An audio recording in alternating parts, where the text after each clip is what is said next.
Тоғыз Тургай району Каргалы айыл өкмөтүндөгү Четбулак чакан айылы. Бул жерде 210 түтүн бар.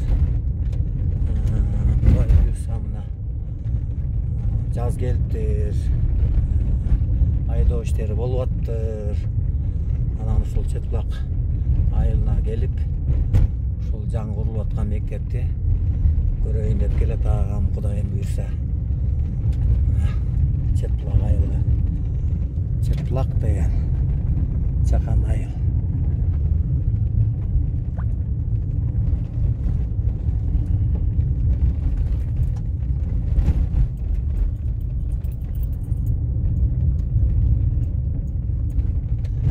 Ушул жерге Каргалы айыл өкмөтүнөн чогуу биргеликте ушул Четбулактын мектебин көрөйүн деп келетам, Кудай берсе. Четбулак айылы.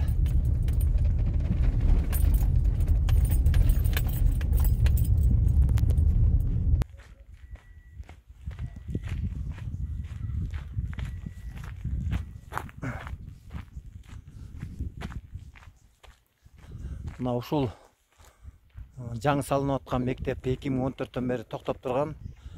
Даже крышасы да жабылган эмес. Анан былтыр ушул Акылбек Үсөнбековичтин жардамы менен мына 5 миллион сом акча бөлүнүп, мына крышасы жабылып, мына карагылачы, сонун болуп жабылган да.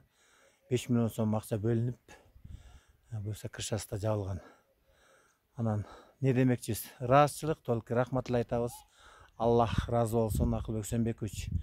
Ден соолугуңуз чың болуп, эл үчүн, кыргыз эл үчүн кызмат кылып жүрө бериңиз. Башка айта турган сөзүбүз деле жок сизге.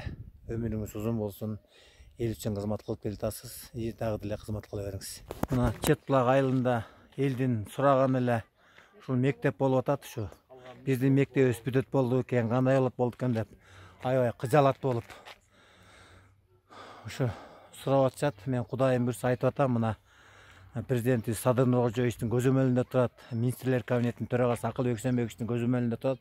Кудай буйрса мына быйыл заманбап мектепте окуучулар окуйт деп айтып атам. Кудай буйрса ошол тилектер кабыл болсун. Мына элдер аябай чыдамсыздык менен күтүп атат. Кудайым буйрса заңыраган заманбап мектепте балдар окуп калышат. Дагы бир жолу ошол Садыр Нуркожоевичке жобуз чоң ыраазычылык, министрлер кабинетинин төрагасы Акылбек Үсөнбековичке терең ыраазычылык, ушул айылдын атынан терең ыраазычылык. Кудай буйрса эл ишенет, эл президентибизге дагы, премьер-министрибизге дагы эл ишенет, ишеним көрсөтөт. Бул мектеп негизи 2014-жылы башталган. Учурда биздин окуп аткан мектебибиз болсо ошол эле жылы МЧСтен окуганга жараксыз деп табылган.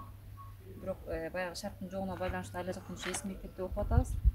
Ошо 2014-төн бери 7-8 жылдын жүзү болду. Эч кандай жылыш болгон эмес. Анан учурда болсо өзүңүздөр көргөндөй мына чатыры жабылып, ичинде болсо шыбактары жүрүп атат. Анан эми буюрса ушу жакын арада бүтүп калабы деген үмүт менен үмүттөнүп отурабыз.